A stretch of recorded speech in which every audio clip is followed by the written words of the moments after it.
Starting out the week with a potpourri of market data. Let's wander through it. Forrester released data on sales in the channel. The biggest obstacles for channel executives are overcoming shortening product life cycles at 53% and lack of appreciation for quality sales data, 52%. On hiring, CompTIA's survey of executives found 62%, quote, ranked soft skills such as relationship building, persuasion, integrity, and confidence with equal importance to hard technical skills when it came to hiring for their tech workforce. Also on hiring, Robert Half's 2021 salary guide is out, and the link is in the show notes. Now let's flip. McKinsey has some data about the future of work. 45 million U.S. workers will be displaced by automation by the end of the decade, which is up from 37 million projected before the pandemic. Those soft skill workers, more valued, as nearly all the net job growth over the next decade happens in high-wage occupations. How about security? Bit of market data out of Canada from IBM. Ransomware is 60% of attacks in the Great White North. Retail led the way with 41% of victims, then finance and insurance. Healthcare was only 6.6% of attacks, but that's double from last year. Or e-commerce. That data spiked, representing 16.1% of retail after a significant 2020 surge. And here's the big number. Since 1999, when tracking began, it's up nearly 5,000%. Now, why do we care? Well, we care to take this data and string it together. Let's start. Things are going more digital, which we knew, and the pandemic made it faster. That's the e-commerce data. It's a high-value target, particularly in retail. That's the security data. Work is becoming more automated, and it's going to displace a lot more people than we thought. So-called soft skills are more in demand, and managing the faster-moving technology is going to be key. That makes a whole lot more sense, doesn't it? I could go on and on about provider value, but I have another segment to get to that in. I didn't start with this because it's from January and I didn't spot it. I didn't cover it then, so let's revisit. Syntax, a multi-cloud and multi-ERP managed cloud provider with some IT services data, quoting liberally from the release. 83% of IT leaders with in-house security teams are now considering outsourcing their security efforts to an MSP in 2021. In 2020, 77% of IT leaders reported more frequent cyber attacks. However, many teams were ill-equipped to handle this increase in attacks, as 79% had to reduce their team's headcounts in response to the economic downturn.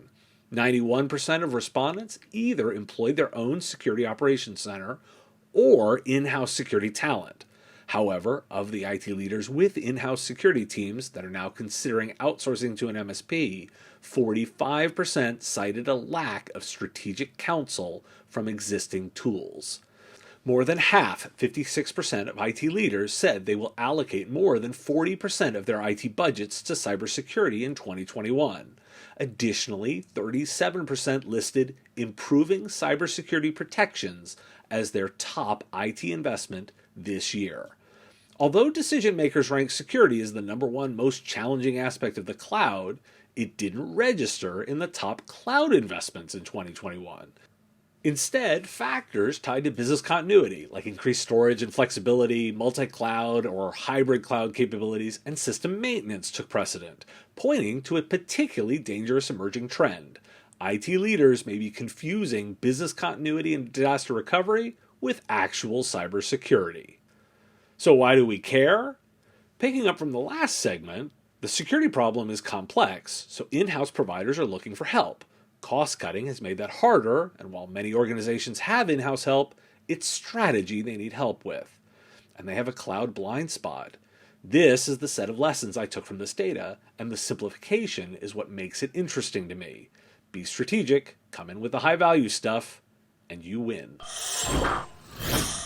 TechAisle thinks that hybrid cloud adoption will explode. Why? Rapid adoption already, and with automation around the corner, it will offer more insight for SMB customers. Quoting the analysis, TechAisle data shows that 34% of mid-market cloud workload is on hybrid cloud, 31% of mid-market firms are using advanced hybrid infrastructure with automated links between platforms. In 2021, the percentage is likely to increase by 45%. TechAisle expects hybrid momentum in the SMB market to grow in 2021 and beyond, with a 5 times increase potential in the small business segment. The analyst warns that the smaller the customer, the more reliant on public cloud services, which may be more straightforward due to management challenges. Mid-market companies have deployed cloud-based apps across an average of 14 categories, with expansion by an average of 8.3, while those small businesses are an average of 6.8, but with bolder plans. Why do we care? Cloud is such a thing and a cliche, I'm not going to spend time there. I care about 2 things today. First, I think there's a spectrum to measure here. Size versus reliance on public cloud and SaaS. The smaller you are, the more you're going to think about just going SaaS. The other dimension there is age of the business. The newer, and with less legacy, the more you're going to go SaaS faster. Measurements to think about. The second is just the total over-rotation of most providers serving the SMB, thinking about managing endpoints versus managing cloud and SaaS. If you've noticed my interest in this space via my interviews, that's why. Endpoint management feels like easy, covered space. This area, more wide open, and thus way more interesting and lucrative for everyone. A right to repair update. The French law is now in effect, requiring repairability scores, and Apple has done it. The iPhone 12 scores a 6 out of 12, and the 11s are lower, between 4.5 and 4.6. MacBooks score between 5.6 and 7. The law is self-reporting and is not perfect, but comes with fines next year for not reporting. Meanwhile, the new rules in place also focus on reducing e-waste. Manufacturers have to ensure replacement parts are available for up to 10 years. Some are only provided to professional repair companies. New devices have to come with repair manuals and made in a way that requires them to be dismantled using conventional tools. Now, why do we care? The EU really is leading on privacy and right to repair. The rest of us are getting the drag-along benefits. It will make little sense for manufacturers to build different systems in different regions. It will be a good step to require it everywhere, but at least we're getting the benefits over time now. I hit on broadband a lot. This one is a good story. In Mississippi, the state government used some of their federal stimulus money from March to focus on broadband, partnering with rural electric co-ops, those private independent electric utilities owned by the members, and invested in broadband. These organizations wanted to expand and had been preparing to do so, but lacked the cash. The result? A push to spend the money within a year, and new expectation that the state may be one of the most connected in the next 5 to 6 years. Last year, the state ranked 42 out of 50, and at least 35% of rural residents lacked broadband. Now, why do we care? Case studies in broadband as utility, and likely the hybrid approach necessary to solve the rural divide here. This is infrastructure money spent well. The government invests the cash into the project. The co-op builds a business model to run it and ensure it doesn't lose money. The customers get the advancement of being connected. New markets are opened up to serve. It's exactly what I've been preaching. Don't buy the line that it can't be done. Today, let's start off with stress. It's tough out there being in technology. Liberally quoting CIO Dive, 8 in 10 technologists say their job became more complex during 2020, a consequence of quick innovation and a sprawling technology stack, according to a report from AppDynamics. The report included interviews with 1,050 global IT professionals. The increase in complexity took a toll on IT pros. 89% of technologists say they feel immense pressure at work. Upholding IT through a pandemic, 84% of technologists found difficulty switching off from work. Now, why do we care? I think there's a whole area to explore here about mental health in the workplace as it relates to IT services.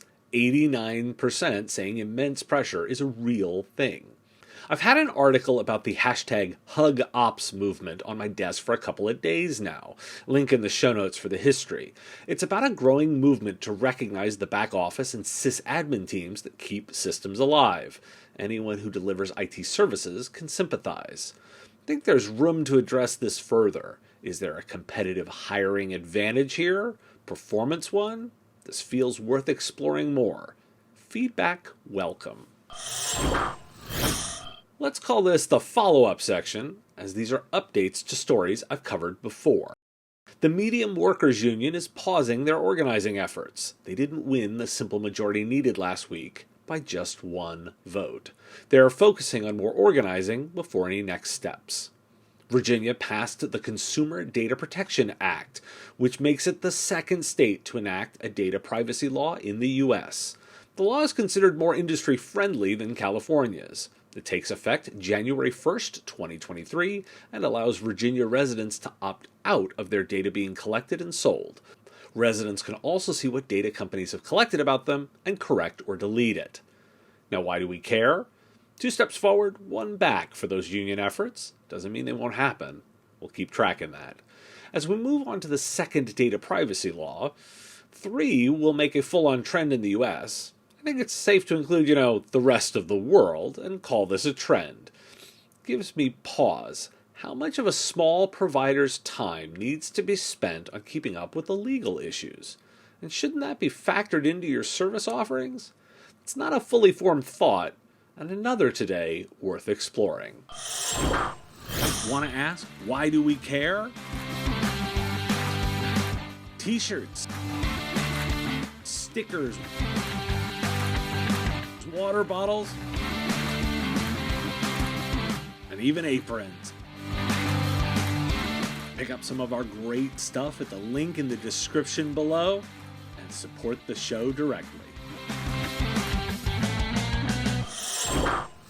Another week, another dangerous new ransomware. Ready for the next evolution? A new version of Ryuk ransomware is capable of worm-like actions. It can spread itself around infected networks. Here's the killer. It's one of the most successful families of ransomware and gets regular updates to maintain its effectiveness.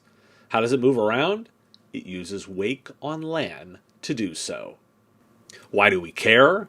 There's the very short-term need to know about this new variant.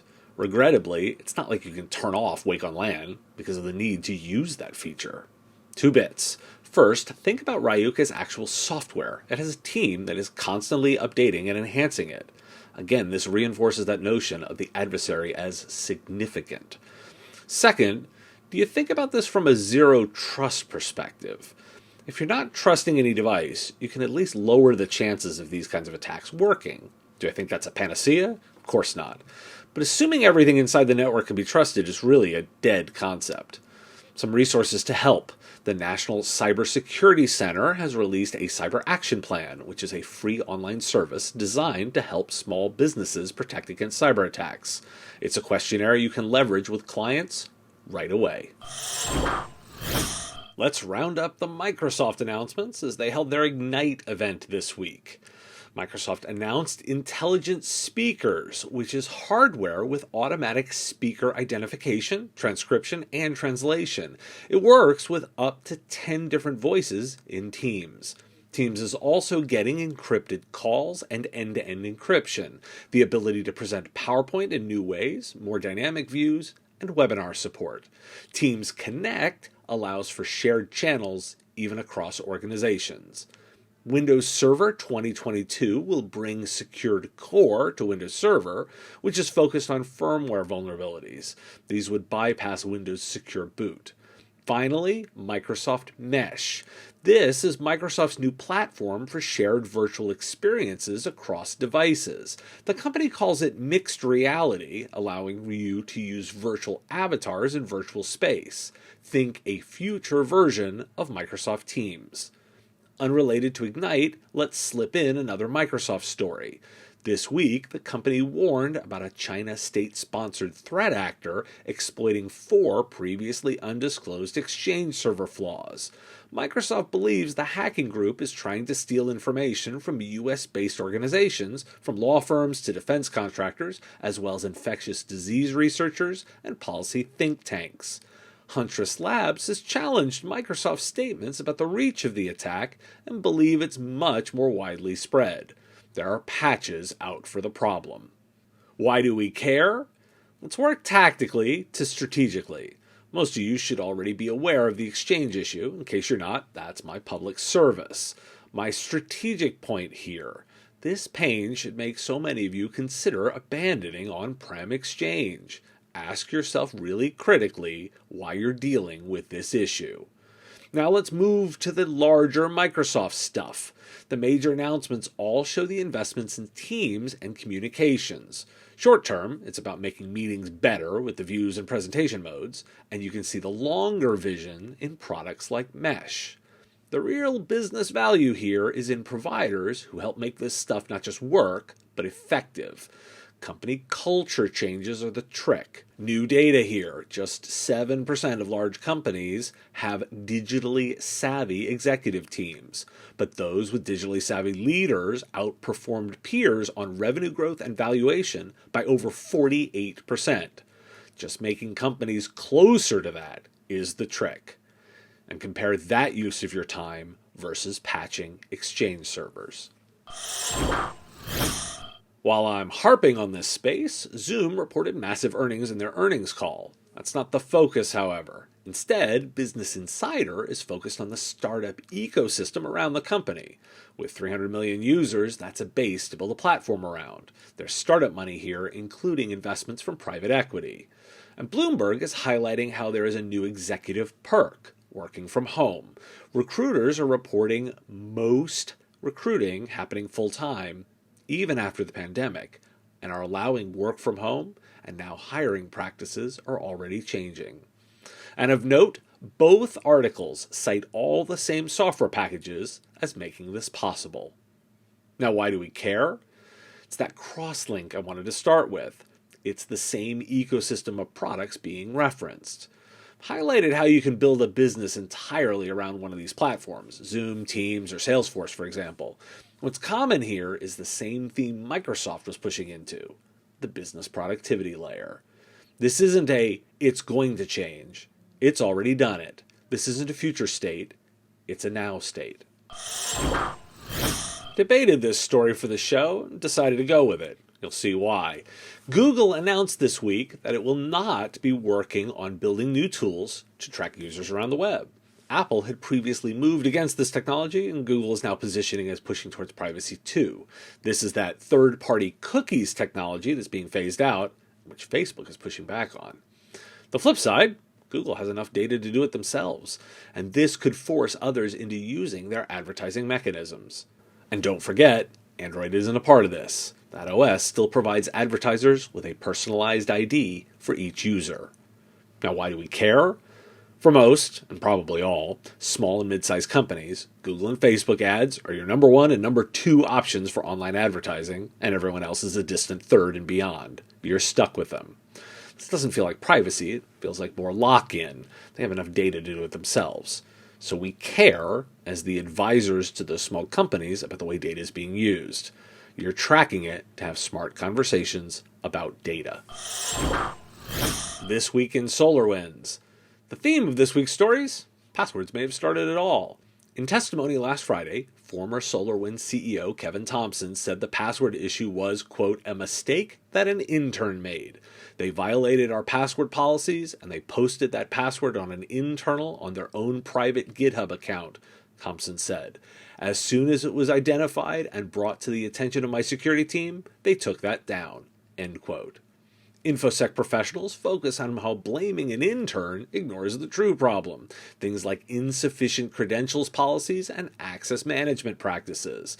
They say this suggests an organization with systematic security issues, an ineffective security management system, and a lack of technical controls. Of course, blaming the intern, who worked there 3 months in 2017, ignores the 2.5 years the password was in place. And the SEC is now investigating SolarWinds over the insider stock trades. The largest investors in the company sold $315 million in shares days before the hack was revealed. Now the SEC is looking into private equity firms Silver Lake and Thoma Bravo on those sales. This week, FBI Director Christopher Wray hinted that a long, extended federal response and indicated it would be best done in a classified setting.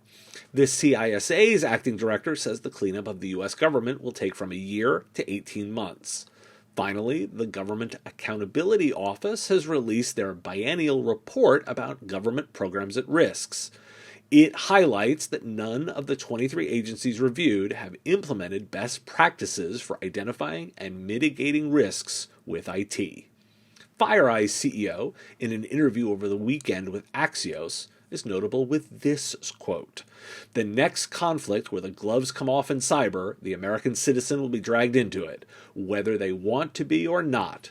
Period. Apps won't work, appliances may not work, people don't even know all the things they depend on. All of a sudden, the supply chain starts getting disrupted because computers don't work." Now, why do we care? There's an idea in comedy. Always punch up, never punch down. Don't attack those who have less power than you do. Poor leadership is blaming your least powerful.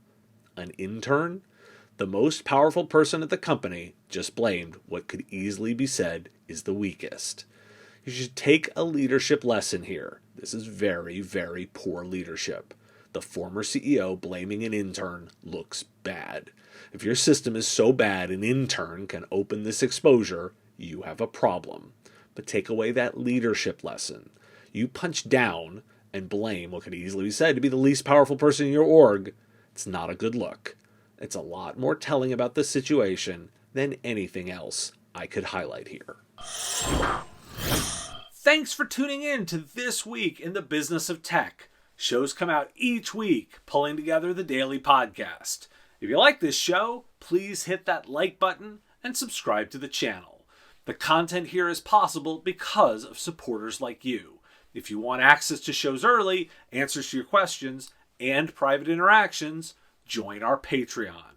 It's pay what you want. You decide what the content is worth. Join at patreon.com/MSPradio. Patreons also get access to the written versions of every story as they come out. If you want the stories right away, you can get them on the daily podcast. Find The Business of Tech on Apple Podcasts, Spotify, Google Podcasts, or wherever you get your shows. Subscribe links at businessof.tech, and I'll talk to you again next week.